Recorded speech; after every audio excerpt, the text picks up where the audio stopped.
To create a new virtual machine, you go over here to New, type in some sort of name for it.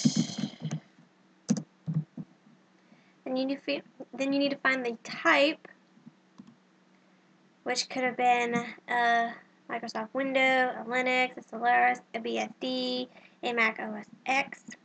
Mine is a Linux, so I'm going to put that as a type. For the version,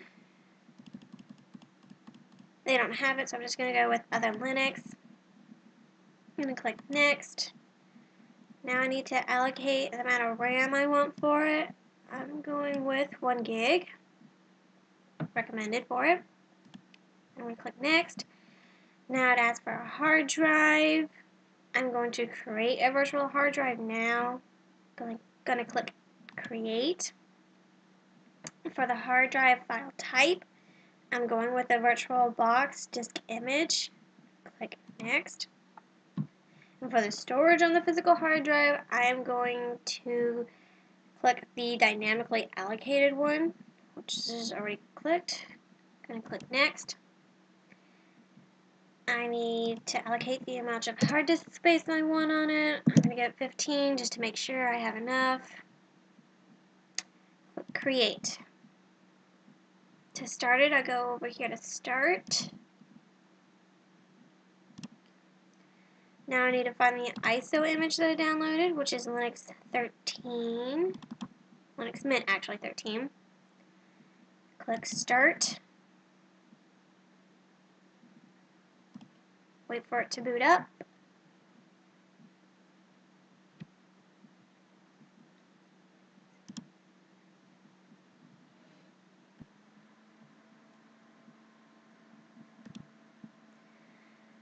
Which might take some time.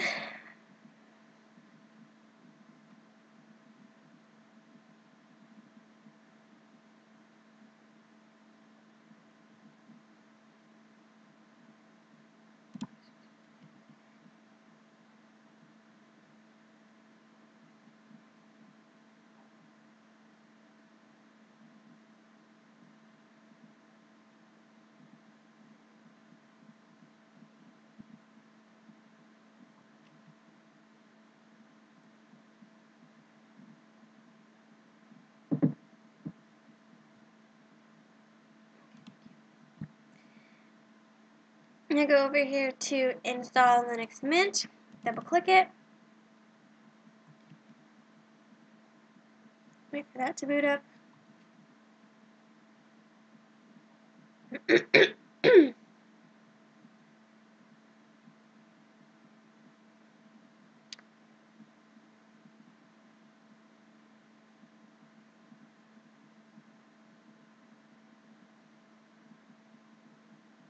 Okay.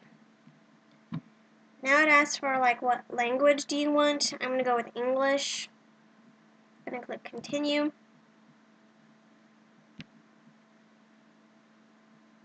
And this is just a summary. You need to have at least 5.7 gigabytes available for the hard drive space.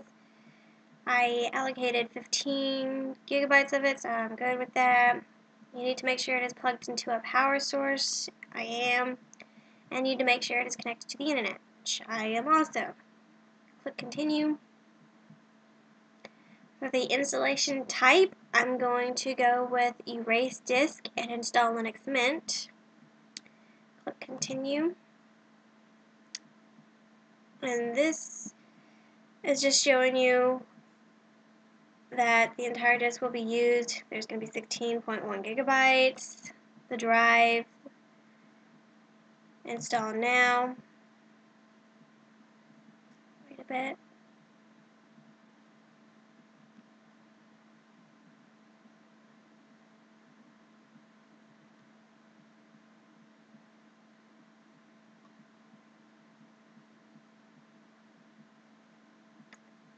Okay, here it asks you where you are for the time zone purposes. I can't get closer to Florida than New York, so I'm going to go with New York. Click Continue. Now it asks for the keyboard layout. I'm going to go with English, and then English over here. Click Continue. It asks for my name, which is going to be the computer's name, my username, some sort of password, and then I am going to click require my password at login instead of logging in automatically. Click continue.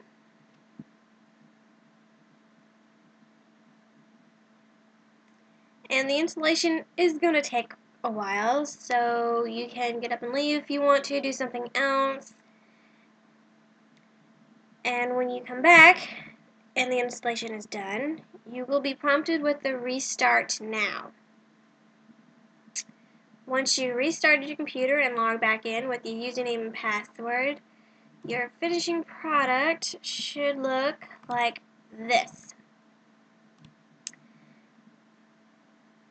This is Linux Mint 13.